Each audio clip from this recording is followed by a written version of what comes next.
Hi everyone, the story I'm going to read today is called A Quiet Night In by Jill Murphy.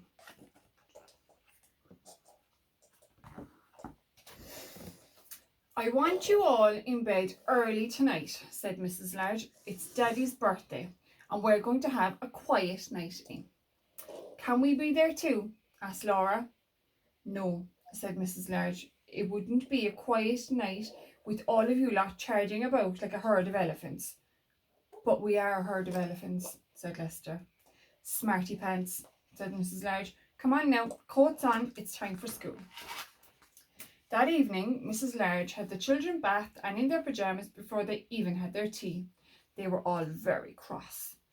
It's only 4:30, said Lester. It's not even dark yet.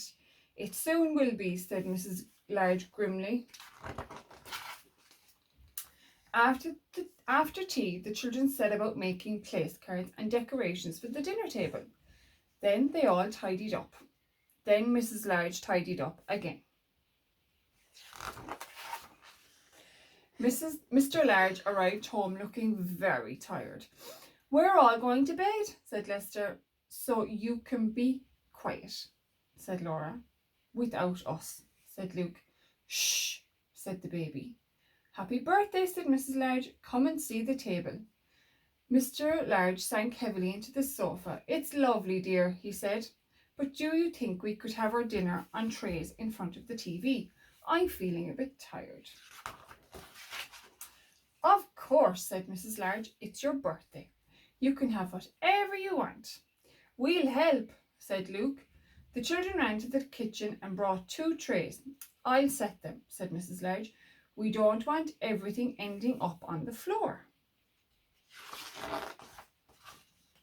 Can we have a story before we go to bed? Asked Luke. Please, said Lester. Go on, Dad, said Laura. Just one. Oh, all right, said Mr. Large. Just one then. Lester chose a book and they all cuddled up on the sofa. Mr. Large opened the book and began to read. One day, Binky Bus drove out of the big garage. Hello, he called to his friend, Mickey Milk Float. I don't like that one, said Laura. It's a boy's story. Look, said Mr. Large, if you're going to argue about it, you all can go straight to bed without any story. So they sat and listened while Mr. Large read to them. After a while, he stopped. Go on, Daddy, said Luke. What happened after he bumped into Danny Dustcart? Did they have a fight? Asked Lester. Look, said Laura. Daddy's asleep. Shh, said the baby. Mrs. Large laughed. Poor Daddy, she said. Never mind. We'll let him snooze a bit longer while I take you all up to bed. Will you just finish the story, Mum? Asked Lester. We don't know what happens in the end, said Luke. Please, said Laura. Story, said the baby. Move up then, said Mrs. Large. She picked up the book and began to read. Watch where you're going, you silly dust cart, said Binky. Just then, Pip the police car came driving by. After a while, Mrs. Large stopped reading. What's that strange noise? Asked Lester.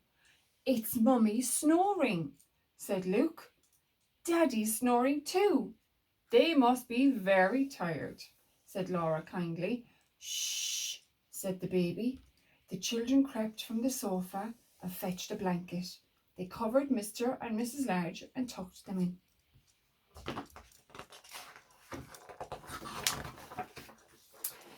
We'd better put ourselves to bed, said Lester. Come on, shall we take the food up with us? Asked Luke. It's on trays. It's a pity to waste it, said Laura.